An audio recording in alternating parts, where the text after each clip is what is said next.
Thank you for coming back. Thank you for tuning in with me. And those of you who are coming in for the first time, God bless you. And those of you who was already subscribed, God bless you. And thank you for coming back and tuning in with me again. So today I want to share my testimony with you. I've been working on this for a while, and it took a lot for me to go back in time pretty much and remember the events of my life and document them again and to be here to speak about them.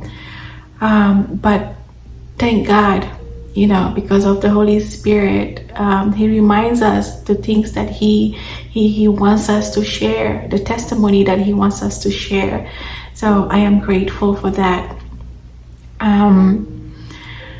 So I pray that this testimony will bless someone and help someone heal and resonate with someone. I really pray that this blesses someone out there and know that you are not alone, and God bless you. So those of you who doesn't know me, my name is Haja and I'm from West Africa, Guinea. Guinea is a small country in the western part of Africa, right by Senegal. I am half Fulani and half Mandingo. My mother is Fulani and my dad is Mandingo. Those two tribes are usually really against each other, and there's usually some sort of a civil war between them. But my mom and dad managed to get married. Both of the families, like my mother's family and my dad's family, wasn't too okay with it because, my dad being Mandingo and my mom being Fulani. But they got married, and then they had me and my little brother. So I remember my dad growing up. He was a very, very strict Muslim man. He was a madrasa. Very strict about Islam and about everything that has to do with Islam. He literally wanted to live by the book, and he did pretty much. So he married my mother, and I remember at age 3, my dad used to abuse my mom, abuse her quite often, really beat her. And till this day I remember the screams and the cries, and he would turn off the lights, and I remember he would go and open the fridge and get cold water and come pour it on my mother and beat her up and hit her and keep pouring the cold water on her and hit her. And I am standing there as a 3-year-old, and all I could do is just cry because I couldn't do anything. And for my dad, he wanted my mom to even submit while she's being abused. So this continued. So one fateful night, they got into some sort of argument, and my dad started to beat her again. And this time he would throw the chairs and things in the house, and it got very chaotic, I remember. And again, every time he starts to beat my mother, he would go to the fridge and reach for cold water and come pour it on my mother and keep beating her up. And that night, I remember it was raining and there was thunder outside. My dad opened the door and put me outside, pushed me out But by the time that he pushed me out and closing the door, my finger was there, and then he closed the door on my finger, and my finger got cut on the door, and I still have the mark today. So that was the night that everything ended, and he finally he kicked us out. He finally kicked us out, and before he kicked us out, my mother had learned that he got remarried. He got married. He took a second wife, and that fateful night, and it was raining, my uncle came in a truck and put all of my mom's stuff inside, and another little city sector, you can call it. So we went there, and my mom needed to make ends meet. She needed to work to take care of us. She couldn't work with me and my little brother. I was 3 years old, going on 4, and my brother was 3 months. 3 months, just 3 months. And but she had nowhere to take us because my mother lost her father and her mother when she was also young. But she had her aunt, which I knew as my grandmother. So she was in Pita, so my mom decided to take us to Pita.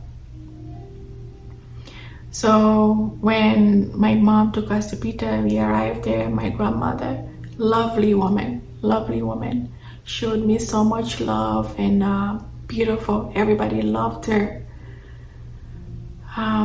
So we lived with her, and I started going to school. But for some reason, I was really good at hiding my pain. I had a relationship with my dad. I missed my dad, but I also didn't want my mom to be abused. So I kind of had to choose which feeling that I had to hold on to at age 3. So we started going to school, and I was very vibrant, very smart, loved to play in teams, and just I don't know how I did as a child to block that part of me, and that sad part of me, and just try to be happy. And but deep down something was missing. I missed my dad because although he was who he was, but he would take me out dancing. He would dance with me. He would take me to the movies. He would, he would tell me that I was his favorite and I was his first daughter, and I'm a photocopy of my father. So everybody knew, as soon as they see me, they knew that I was his daughter. So I miss that. I miss that. But again, I had to make a choice. But in the same city that where we were living in, my paternal grandparent lived there too. So I'd go there to visit.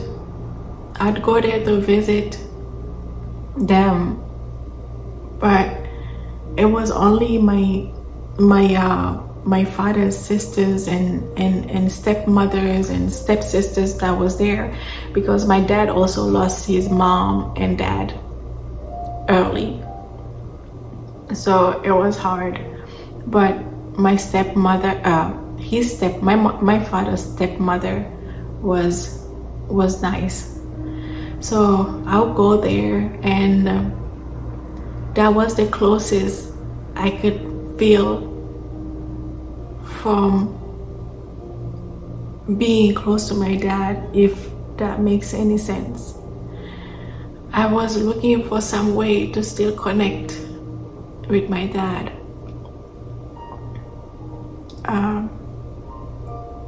So I would go over there, and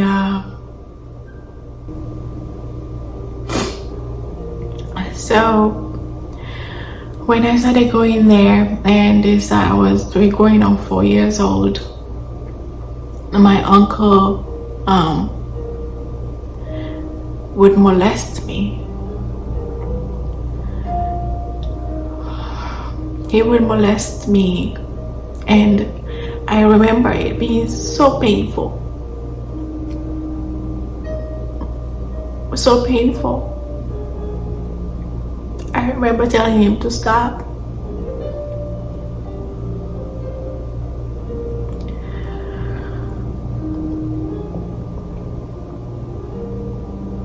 But it kept going. He never stopped. I hated it. I hated it. Because it was so painful. But he also told me that if I ever told anyone that I would never see my father again,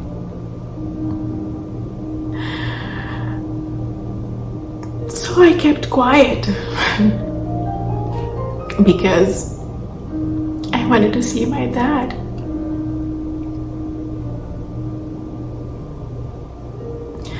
So this went on for a long time.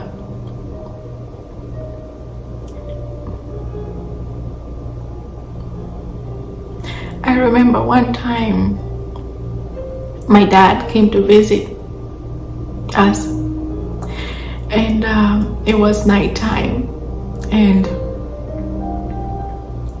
I was supposed to go to school in the morning. So my dad and his brother, the one who was molesting me, was walking me to my grandmother. So we lived by the mosque, and then when we got right by the mosque,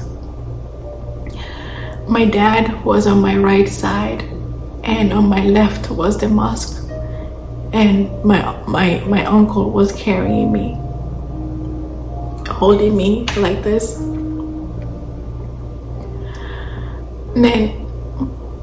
Then he would slip his fingers and start touching me. And as a little girl, I looked to my right. It's my dad. And I looked to my left.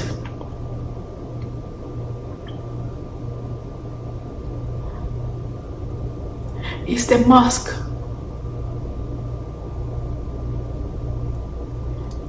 It's Allah's house. The one who's supposed to save me, I thought.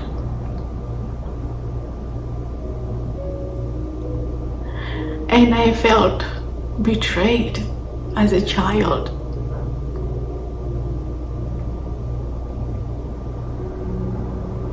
I can never forget that day. So they took me home, and I just kept quiet as this kept going on.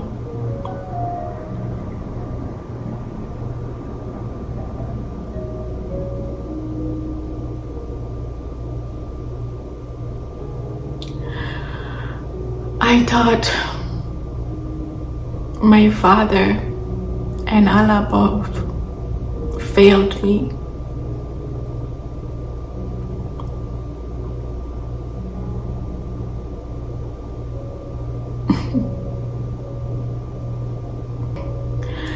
So this went on until I was about 8 years old.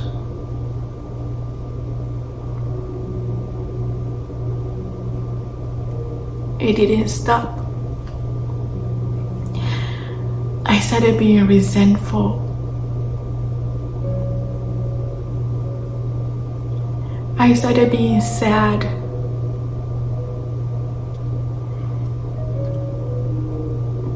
But you can't say anything. First of all, he threatened me not to say anything. Second of all, the culture, Islam, won't let you say anything.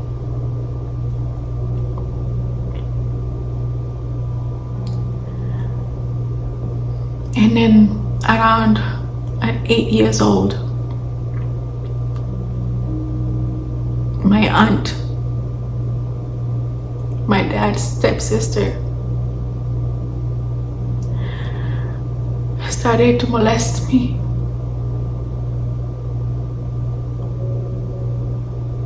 I call her Yayang Hadiyat Fofana. She started doing things to me.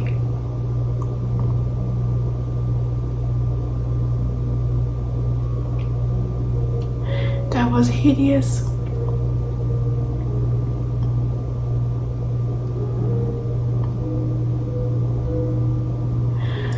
Till this day, the smell haunts me. That's why I'm such a neat person. I cannot stand smell or anything dirty. I said to myself at that age,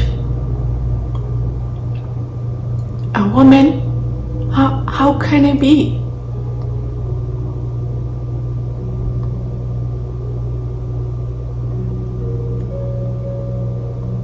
And she told me the same thing. She said, do not say anything, because if you ever say anything, I'll make sure you're not gonna see your father.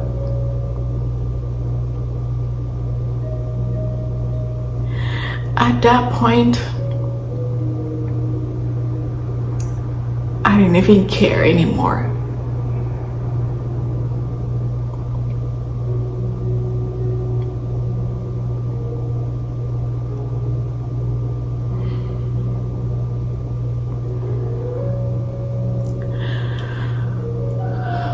At that age, I realized that the love that I had for my earthly father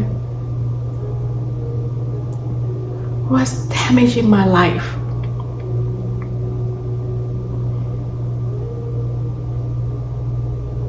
And I started not participating in school. I started withdrawing from people.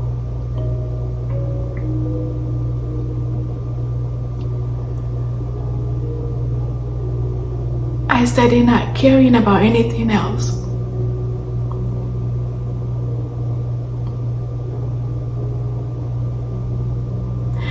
I remember I used to cry to Allah. And ask him where he was. Never had an answer.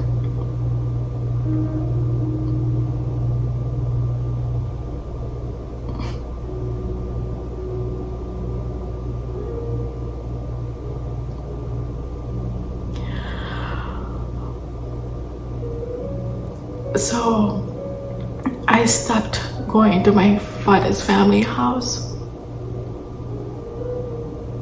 because my dad would only come to visit us once a year or every 2 years. So I stopped.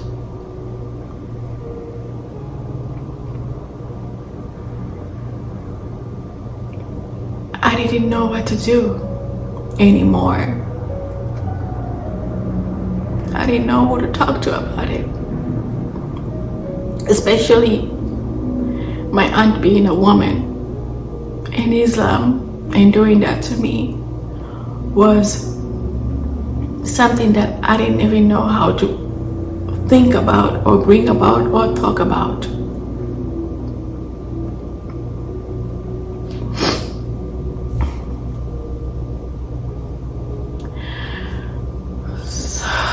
So, a couple years later, at age 11, thinking that the pain will stop. At age 11, they took me to this lady's house, and they lied to me because they said that we were going to the market, but we weren't going to the market. They took me to perform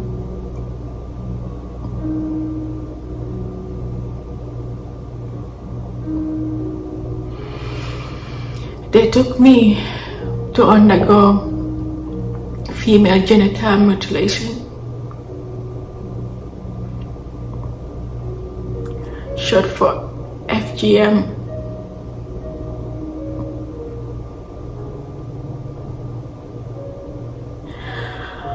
They took me to undergo female genital mutilation.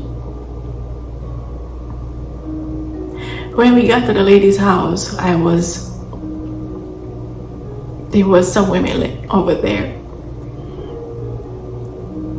And then they laid me on the table.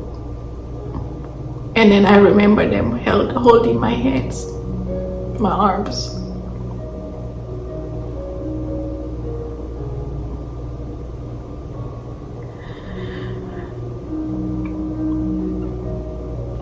And I remember the lady injecting me with I don't know what. And I instantly felt like I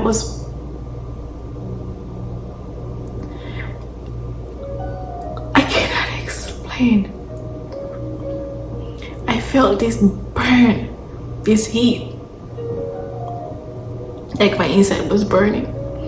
And then I managed to wiggle and get off the table and run. But I couldn't run. So they brought me back to the table and they laid me back down. And she cut me.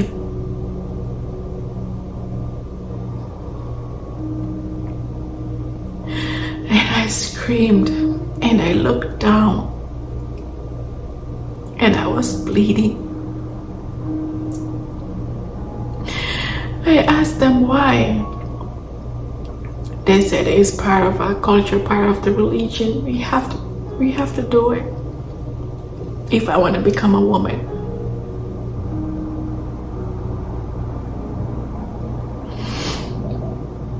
So they picked me up after they were done.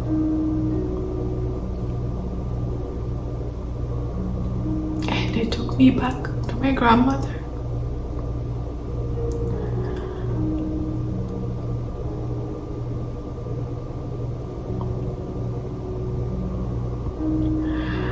I remember looking at myself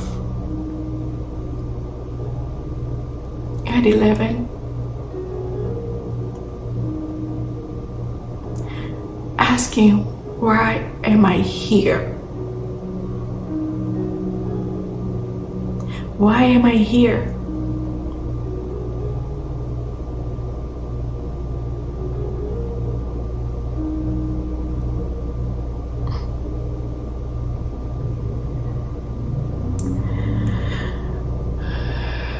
This was horrifying.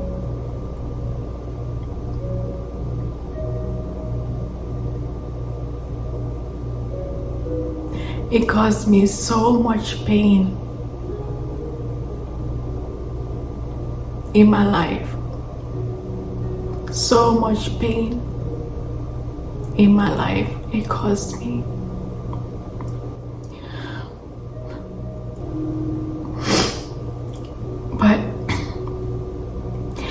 I guess I was one of the lucky ones, because some girls, they actually, after performing FGM on them, they actually sew them together so that they cannot be with anyone but their husband.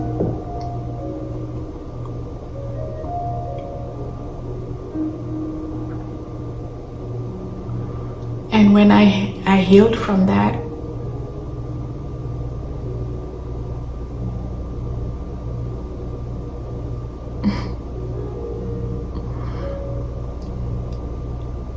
I thought, okay, maybe now it's over.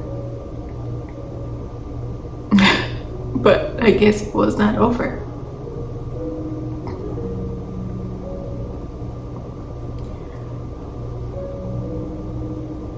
A little bit later, Karmako Sharif, Islamic teacher,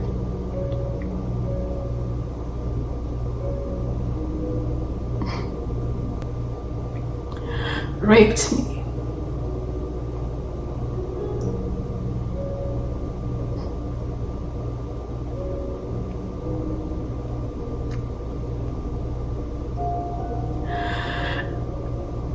When that happened,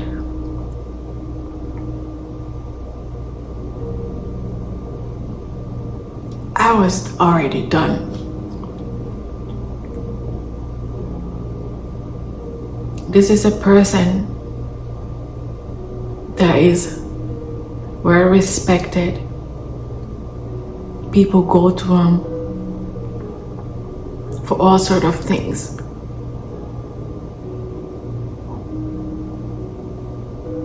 Teachings, sacrifice, you name it.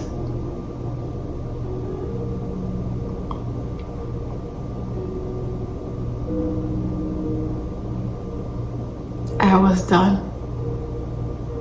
I was completely done. So after that,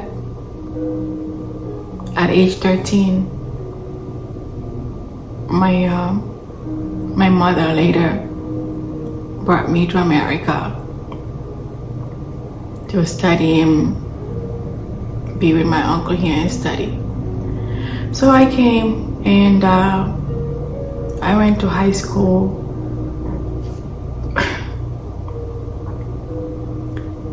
I went to high school and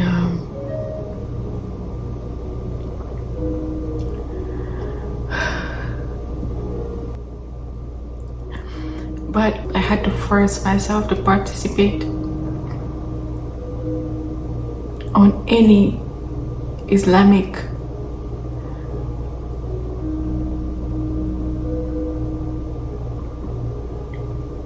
on religious applications.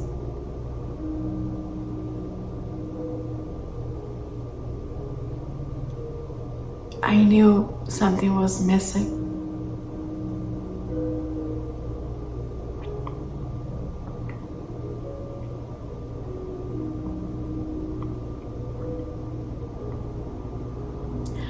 So I went to high school and I was working, going to school, working at age 13, 14, working, braiding hair,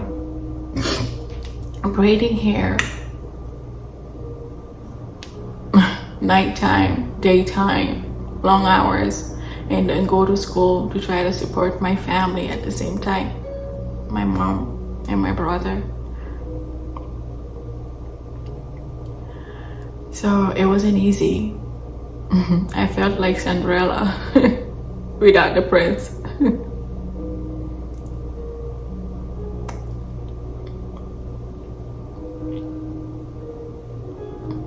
But the Guinean community was so toxic.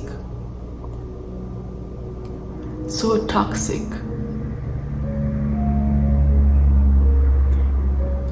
It was a hard environment to grow into, to grow up in. Literally, It's the type of people that would see you and hug you, and as soon as you walk away, they will start talking about you. And I knew I was different. Everyone had something to say about me. But I did not know why I was different.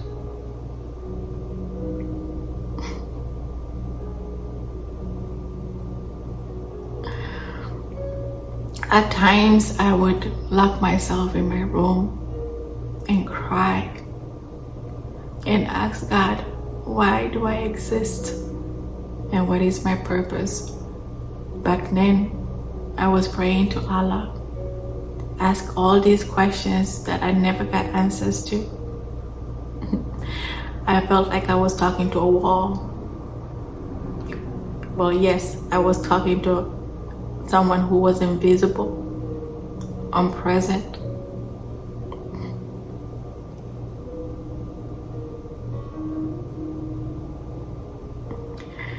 The pain and the sorrow that I had was so heavy.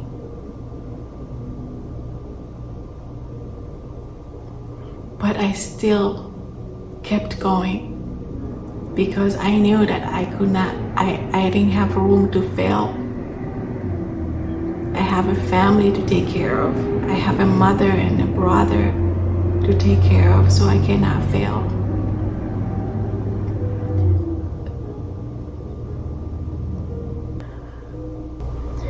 So God was trying to move me out of that community, the Guinean community.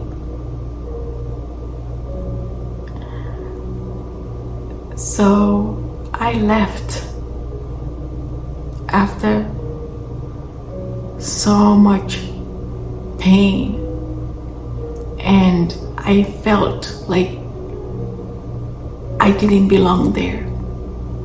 I felt like an outcast. Matter of fact, I was the black sheep. Everyone had something to say about Haja.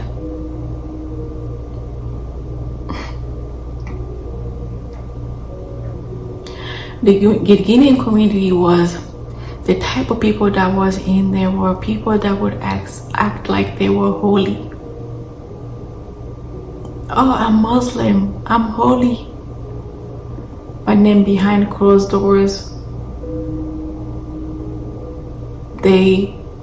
their sins, the stuff that they do, you cannot even talk about.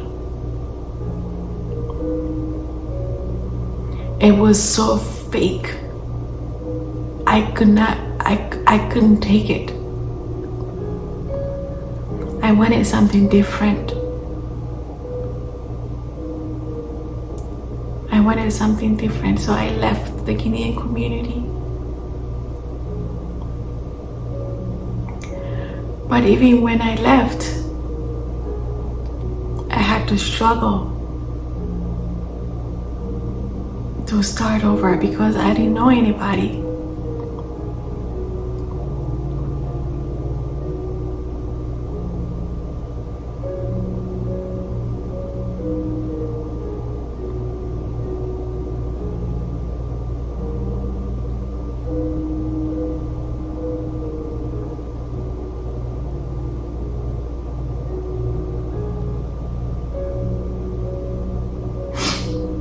So when I left, I tried to talk to my mother. I told her about what happened to me back in Africa. She told me to let it go, forget about it.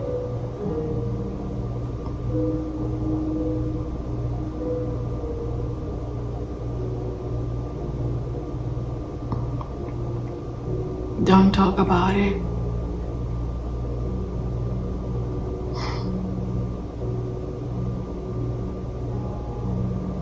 You don't want people to hear that.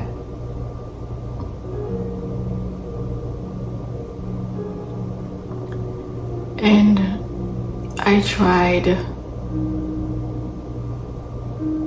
telling my dad about what happened also.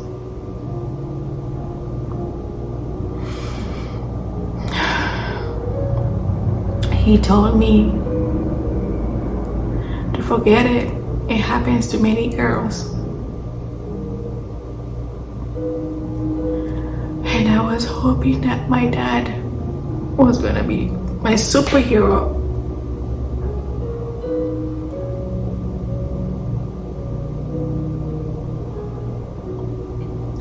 But he didn't come to my rescue. They were more worried about the covering up. In Islam, the community, you cannot talk about those things. It's gonna bring the family name down.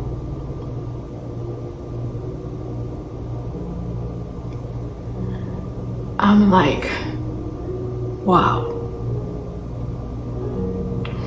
I expected my mom to say that, but I didn't expect my dad to say that. The reason why I said that is because growing up in Africa, my mom used to beat me up blue black.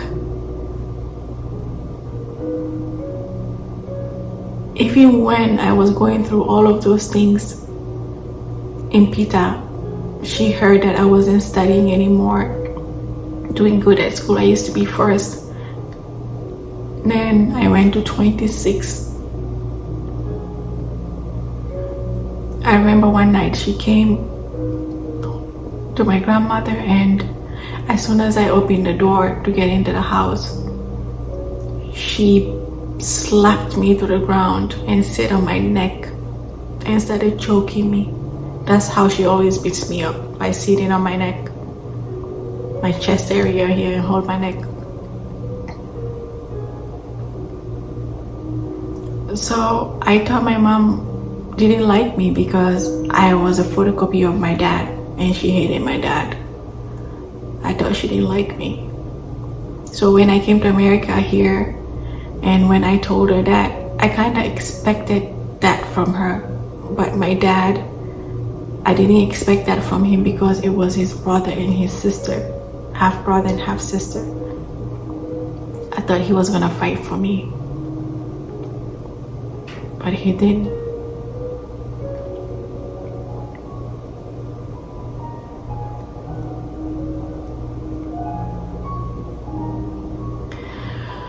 So at that time, I no longer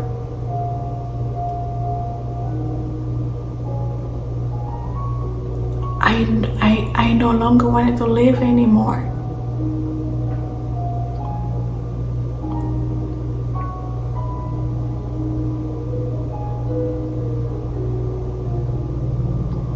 So I tried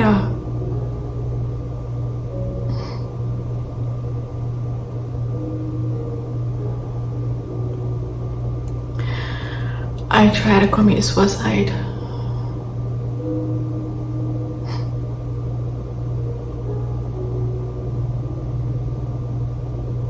But it didn't work. I didn't die.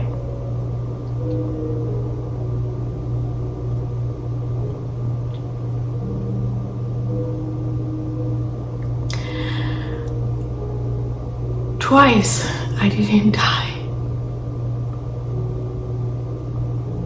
I was like, why I'm not dying? But God had his plans for me.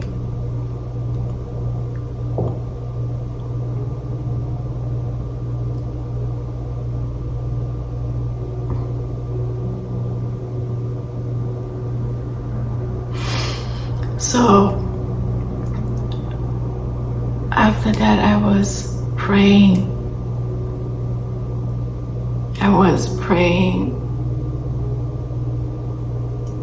To Allah.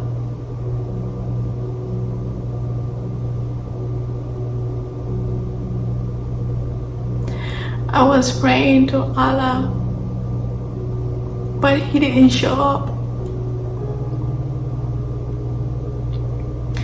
I went to sleep,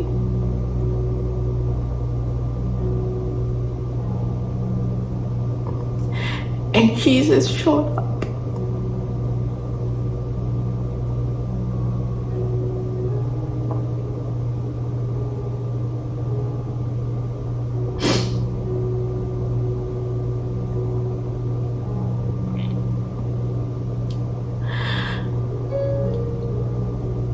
I had a dream.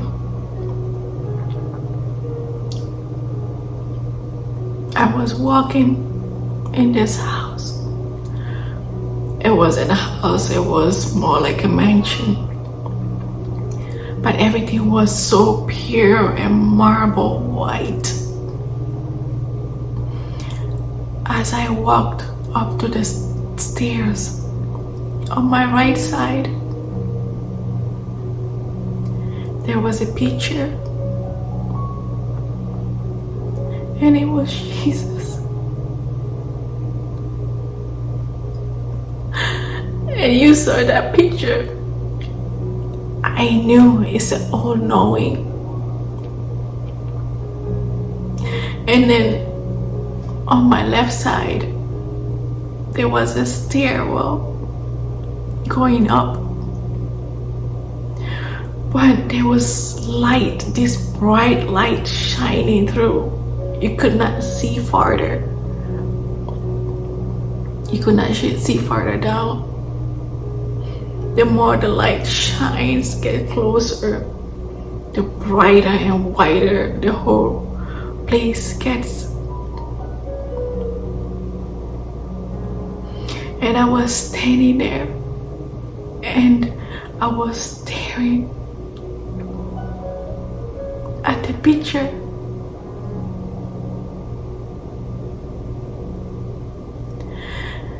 And I felt something that I've never felt before.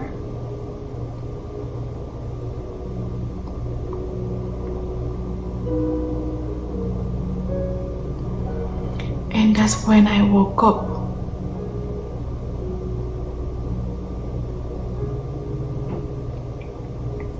And I woke up from that dream, and I told my mother, I said, I had a dream about Jesus. She said to me, it's okay, he's just a prophet. So I didn't think much of it. I let it go.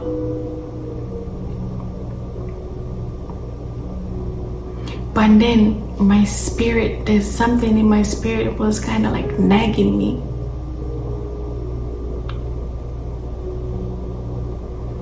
But then one day I was with one of my friends at a restaurant eating, and she asked me, she's like, Haja, you should come to church with me. And I said to her that, no, I'm Muslim, I'm not gonna go to church, I don't go to church. And then after that I shared my dream with her, and she said, I really think you should come with me to church. And I said, no, I'm not going, I'm Muslim, you don't go to church and whatever. And I was eating, I had a piece of chicken like right here eating, and it felt like someone slapped that chicken off my hand. It just went flying down to the floor, and I was like, what is happening? She thought it was funny, but I was petrified. I was like, this is like really, really, really crazy, because there's no way this could happen. It seems like literally someone slapped that chicken out of my hand. It just went over there. And we just laughed about it. And then I said to her, you know what? I'll come to church with you, so she can just get off my back. So then we went to church together, and I was sitting there, and I was listening to the choir singing, and I was looking at their faces. I'm like, how can someone love God so much. Like I can see the love. I can see the love of Christ on their faces. I can hear in their voices. It was just so beautiful. And then after that, the preacher started preaching. And then when he was preaching, I felt like he was speaking to me. I was like, why is this man talking about me? And I didn't say anything, and I just kept sitting there. And then at the end of the service, he asked me, he's like, do you want to give your life to Christ? I was like, no, I gotta think about it. And he's like, okay, no problem. Let me pray for you. So he prayed for me. I let him pray for me, and I went back home. So that night when I went back home, I kept thinking about the songs that those girls were singing, how beautiful it was, and the way I felt, the peace and the calmness, and it was just different. And I said, this is I got very, very confused, and I was scared. But I felt like something was happening in my spirit. But I didn't know what was happening. So I had to pray and ask God the big question. So I got on my knees and I started praying. I said to God, I know this one religion all my life. But if Jesus Christ is your son and he is God, please prove it to me, because I need to know.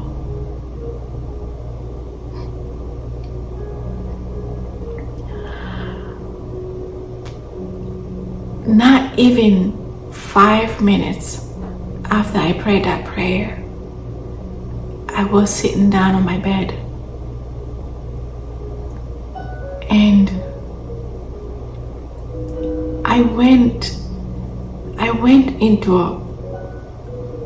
I had a vision, and like I went into a trance. I had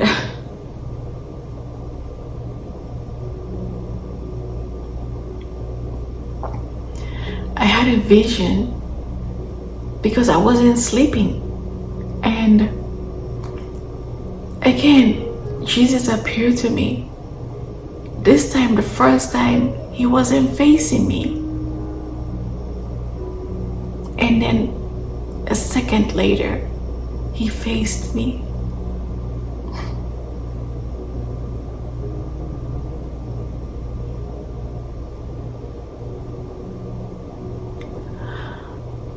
When he faced me, I know it was that all-knowing.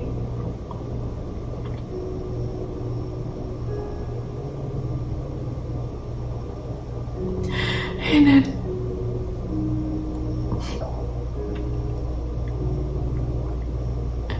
I came out of my vision, and then I got on my knees and I thanked him.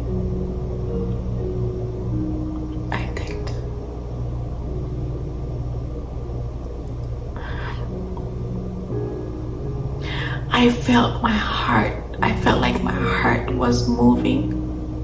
I felt like my organs was being rearranged or something. I can't explain it. I felt peace. peace that I have never felt in my life.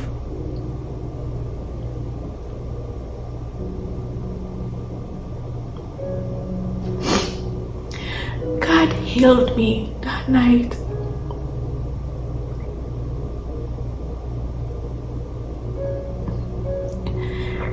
I slept like a baby, which I didn't sleep well for a long time because I had panic attacks and nightmares, you name it. I went to sleep. I slept like a baby. And then God gave me another dream. This time I saw the pastor and he was preaching, and I saw his clothes and his shoes, and then the next day I woke up, I was excited to go to church on the Wednesday.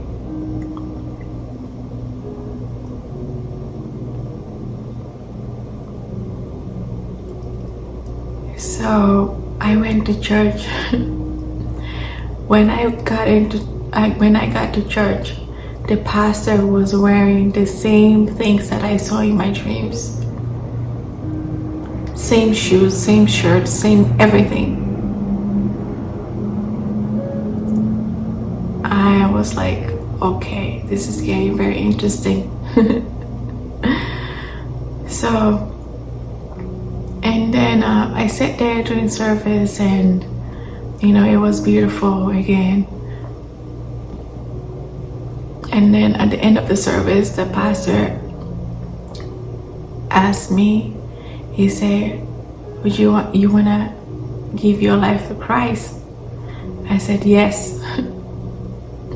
And then he prayed for me, and I gave my life to Christ. And he asked me if I knew how to pray in tongues. I said, I don't even know what tongues is. After he prayed for me, I started praying in tongues. And then a couple seconds later, I lost control.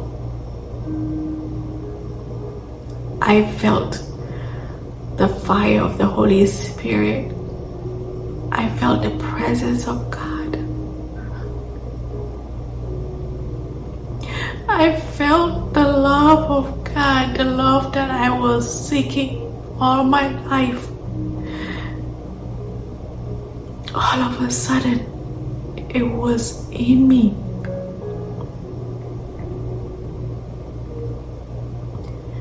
I felt His love. I felt His presence.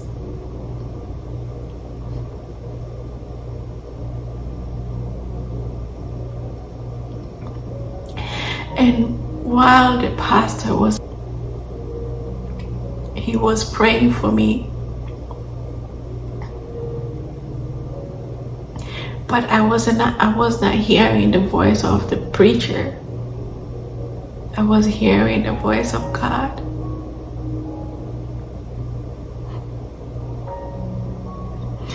It's like, the way that I can describe it is like a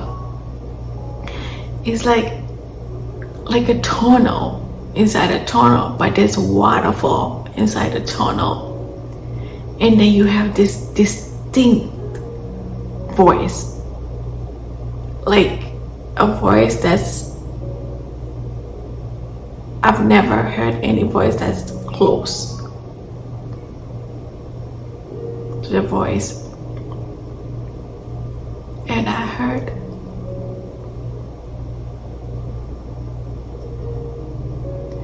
and He said, I am with you.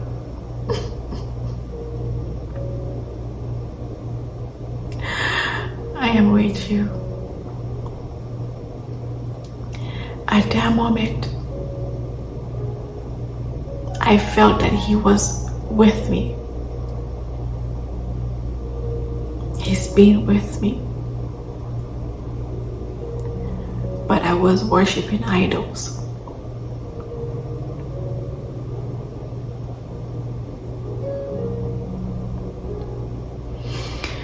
And then after that service, I went home. My dreams, then God gave me the gift of dreams. So my dreams intensified.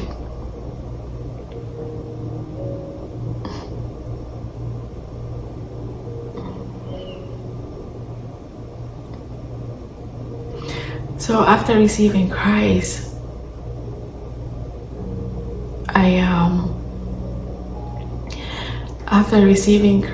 I was still hiding from my family because I didn't know how to tell them. I did not know how to tell them. I was so afraid of losing everything.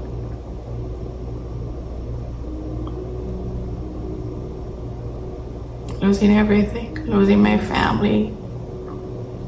I was afraid of being killed for changing my religion. I was afraid of being an outcast. So I kept hiding.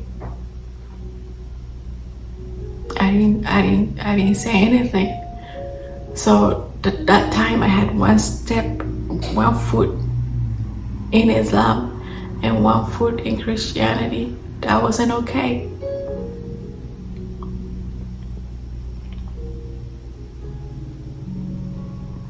So I started going through my trials. But God always showed me in my dreams that He was there. This one night I had court in the morning. I was supposed to go to court, and God gave me a dream. I had a visitation, an angel visitation in my dreams. But this time I saw myself as a little girl in the dream. I was sitting down with my head down, weeping, sad, and this tall being with a long white robe, really big, with a long white robe, came and tapped my shoulder. And I got up and I looked at him. And he asked me to open my hands like this. And I opened my hand, and then he put his hands on top of my hands. And he asked me to close my eyes. I closed my eyes. And then when I opened my eyes, he left. But when I opened my eyes, there was a feather in my hands. And it vibrated like it's kind of like electric.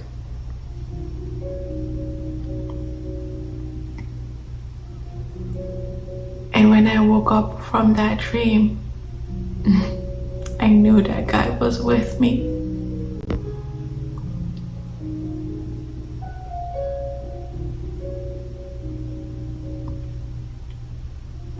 I knew that God was with me.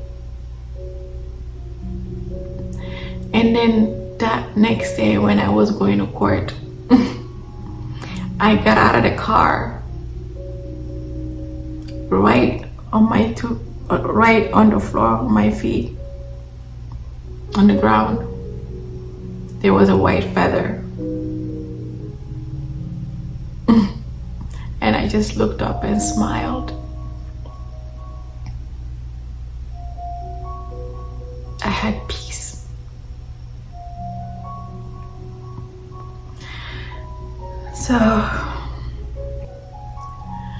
So God kept giving me more dreams and angel visitations. Then I had no one but God, so I would talk to him about everything. I talked to him about everything. I kid you not. This one day, I came back from work. I was super tired. I lay down on my bed, and I had to go to church, but I wanted to sleep for like a couple minutes before I go. And when I was sleeping, I was almost late for church, and I just felt this like rod, like boom on my back, and it was not painful. You just hear it's a rod, and it wakes you up. And I jump off the bed. I'm like, what is this? I look around. I'm like, I know I'm the only person here. But again, I knew inside. So I got up and went to church. So I kept hiding for a long time before I told my parents. So this one fateful day, I've met my husband and we've got married, and so we were in Miami at this point, and God gave me, a dream that it was time for me to tell my family. I woke up from that dream and with the urgency that I had to do it. So I picked up the phone and called my mom. When I called my mom, I said to her, I said, Mom, I have something to tell you. And then she's like, okay, I'm listening.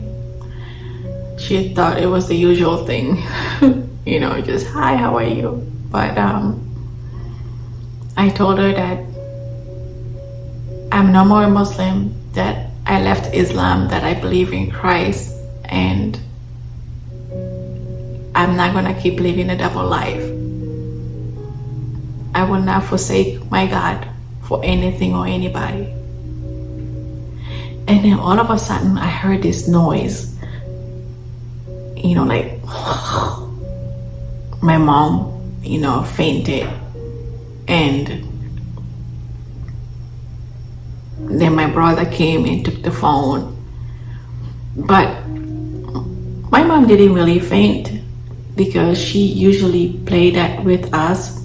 Whenever she doesn't get her ways, she tried to make herself like she passed out. And she did that to me multiple times before, so I couldn't tell,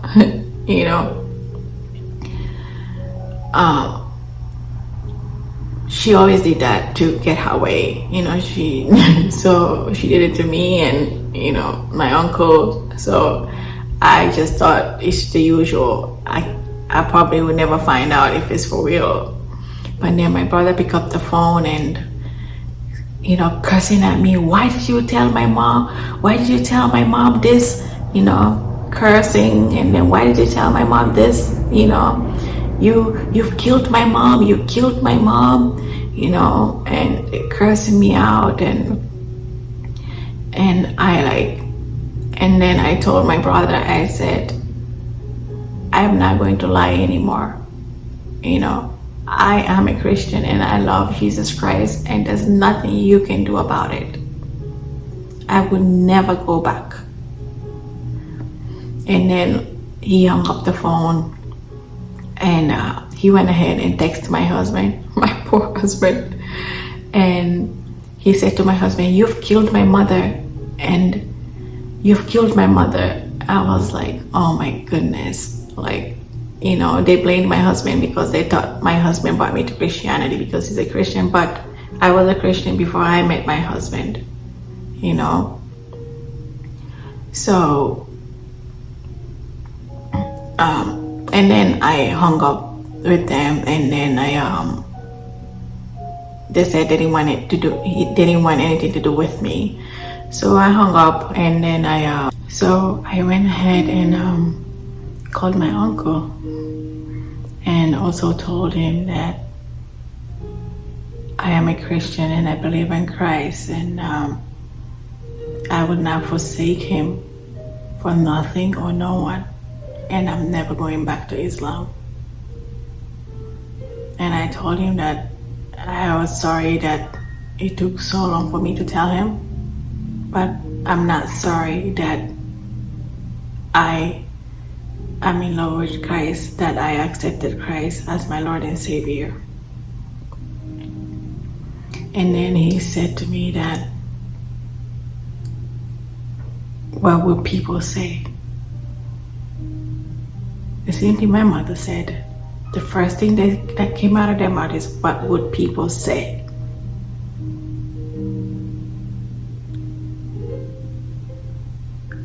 I am like, is that all you care about? What will people say? And then he said to me, and then, well, we're no more family, and then that's it. You can live on your own, and we're gonna take your son and we're gonna give him back to his Muslim dad because you're Christian now and you cannot raise him. My son is from a Muslim marriage, a marriage with my mother's best friend brother that I was married to for 5 months, and that despicable marriage ended. I ran away.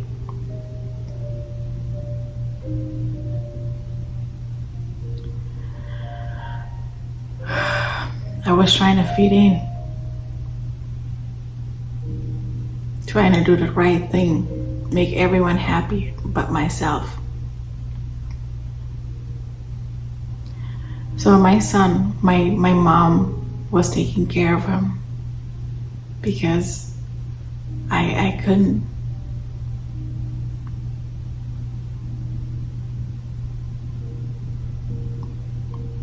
I had to work and take care of them.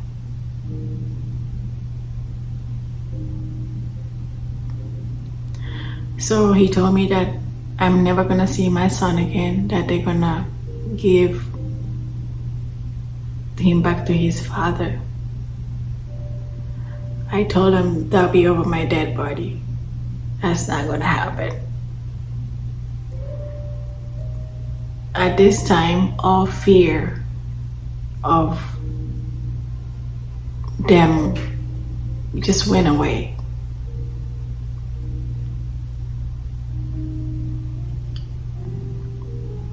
So they disowned me,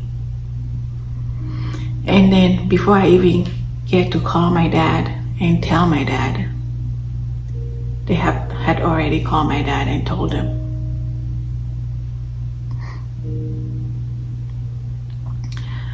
So my dad was sick at that time and he had a heart problem. So I was trying to find a way to tell him, but they told him before I did. And my dad sent me a text message.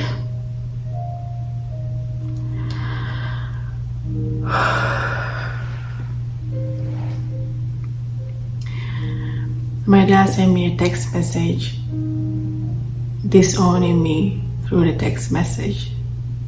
In the text message, he told me that Muslim blood and Christian blood does not mix together. that I'm no more his daughter. And he said goodbye, my daughter who was once my daughter.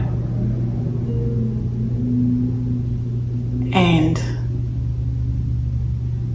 I looked at that message. I said, well, goodbye for the second time, Papa. Tu m'avais laissé avant. Lorsque j'avais 3 ans. It means that you left me when I was 3. You leaving me again.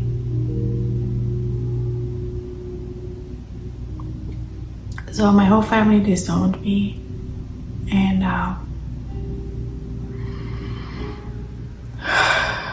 but God gave me this strength, like I cannot explain it. Like I was hurt, but I was free. I was free. I was free that I wasn't hiding anymore. I was free that I can give my fullness to God, my full love to God. I was free. I wasn't hiding God anymore. I was so terrified because God said that when you forsake Him in front of other people, He's gonna do the same in front of His Father. So I couldn't stand it. It was eating me inside. But I felt free. I felt this freedom. I didn't even care that I've lost all my family. Like I didn't even care. At that point that I was willing, I wanted to give it all to God. Like take it all, God. Just take it all. I emptied my cup. Lord, fill my cup. I give myself completely to you. That's what I did. And I seeked God. I prayed. I fasted for like 40 days. I was seeking God. I was praying non-stop. Hours in the night, in the day. I wanted God to know that this is who I am. This is what I wanted to be with you, to do for you. This is the relationship that I wanted to have with you. And that's what I did. Because I felt free. Although my family left me, but God didn't leave me. He filled me up. He filled me with so much love, with so much joy, and with so much strength to fight. I trusted God. I tried fighting for my son, but at the end of it, I gave it all to God. I rolled it over to Him. I trusted Him. I knew He was going to do something. I prayed for my family till today. I keep praying for them. I'll never stop praying for them because I love them.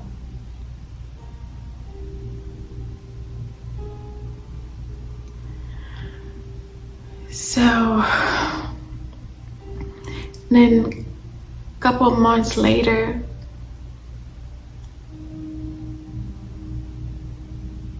actually a year later, my dad died.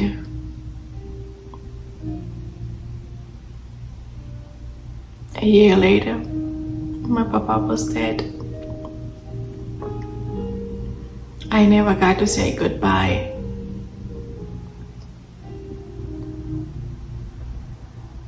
Never talked to him. But when they called me and they told me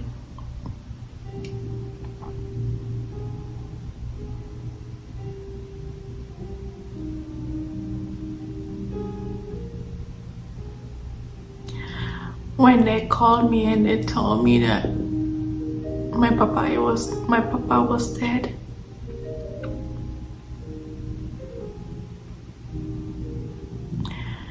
I wept. I wept.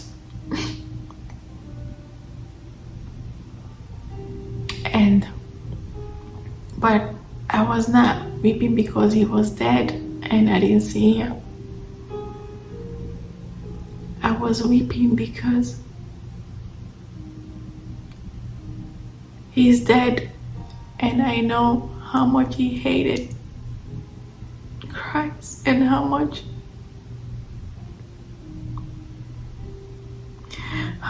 he hated Christians, called them infidels.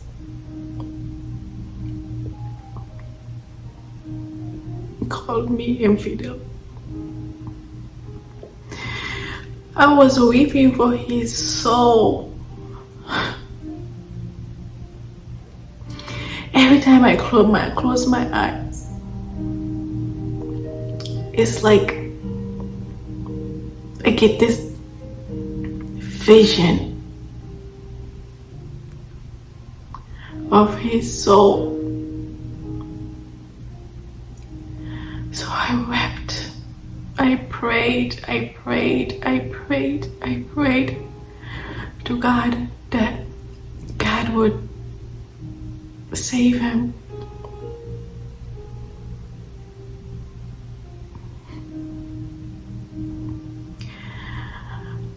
Because I love my papa. I wanted him to be saved.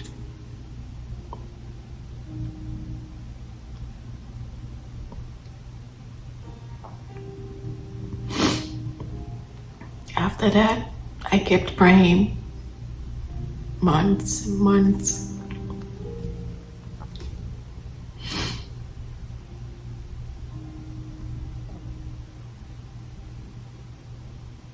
Thank God, he did what he does best.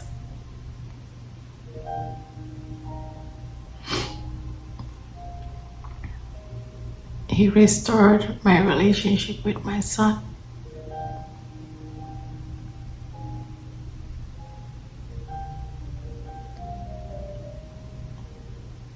I called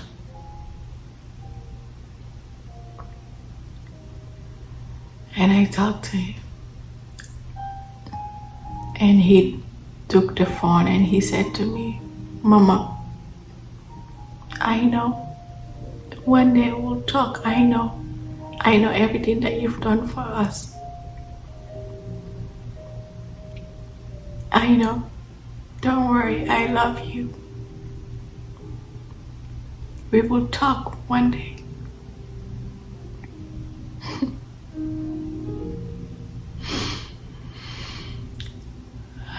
And I just said, thank you, Jesus. Thank you, Jesus.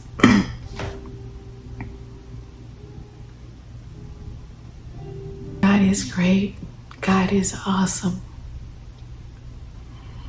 So, my journey, I am still growing in following Christ. And I have more dreams. And I experience his presence.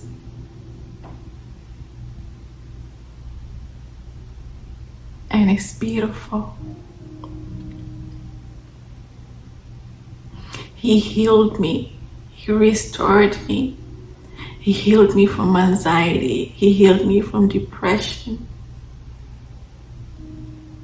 He healed me from brokenness. He healed me from pain.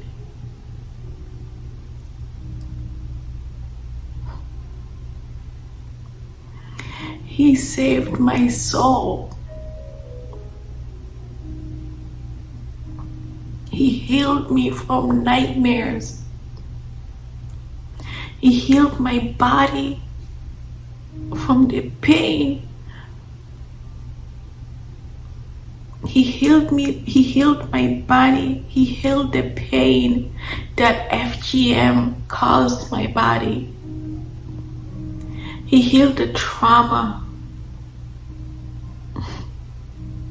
He gave me peace and joy that no therapist could have done for me. He continued to give me dreams and appear in my dreams. And I can't wait to start painting my dreams. That's the project that I'm working on.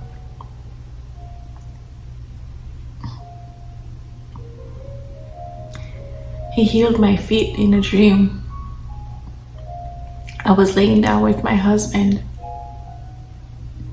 My husband was asleep. And all of a sudden, between the living room and our bedroom, the roof opened. And then I just saw this light shining through. And then Jesus came down.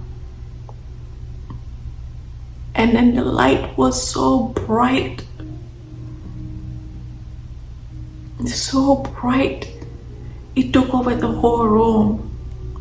The glory, His glory. I couldn't move my feet.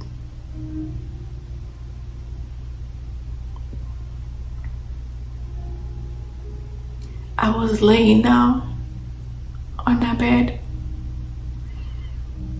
and then as He gets closer, the holes where they nailed Him, I saw it, and there was light coming through, and the light radiating.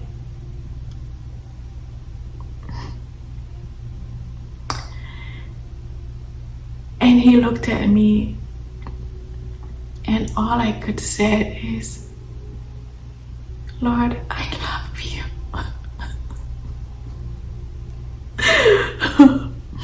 Lord, I love you.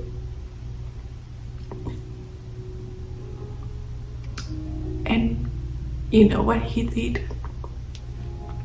He smiled. He smiled.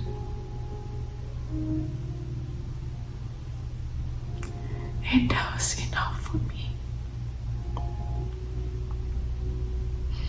And then He came near my feet. I was trying to get up in my dream.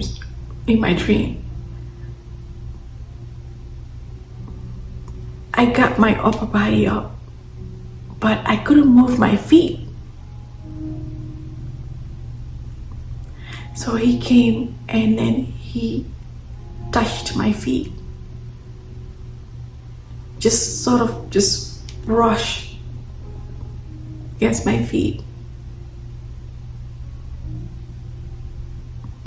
And then I woke up. Since that day, God healed my feet. Because my feet, it used to take me a long time to fall asleep. My feet would get extremely hot and restless. But He healed me from that. God, I am telling you, Jesus Christ is awesome. Like, He is awesome. He is the truth. He is the light. He is the way. He heals the sick.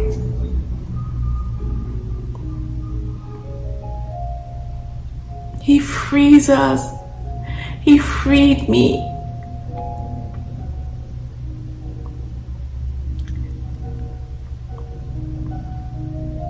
And I love Him. I love Him so much. And I do not mind sharing this part of my life for His glory.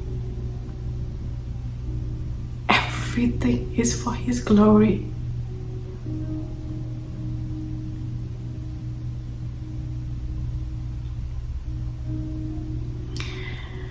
On future videos, I'll share more of my dreams, as God is just molding me. I thank you guys for watching, and I pray this testimony blesses someone. God bless you. Shalom. He's the same God who was there for you in the midnight hour. He's the same God who is able to wipe your tears away. He's the same God who was there in times of lack and want. He's the same God. He's Jehovah, my great provider. Tell me why you've given up on God. Tell me why you've given up on Him. Tell me why you've given up on God. Hold on, change is on the way. It is now. Chukwu nso Guinea bụ sọbụ gị ịmara dị adịgide nwanne m jidezie ike ịcha ya gị Chukwu adịghị atụ asị ọ ga-adịrị gị mma. Don't you cry, change is here. Weeping may endure for a night. Joy is gonna come in the morning. You don't have to cry no more. Hold God by His word. He's gonna do what He says. Lift your hands and give Him praise. Hey, busy now. Chukwu nso Guinea bụ sọbụ gị ịmara dị adịgide nwanne m jidezie ike ịcha ya gị Chukwu adịghị atụ asị ọ ga-adịrị gị mma. I know you've been crying, I understand. I know you've been wounded, but it's okay. I know you've been broken, but I'm here to mend your broken heart.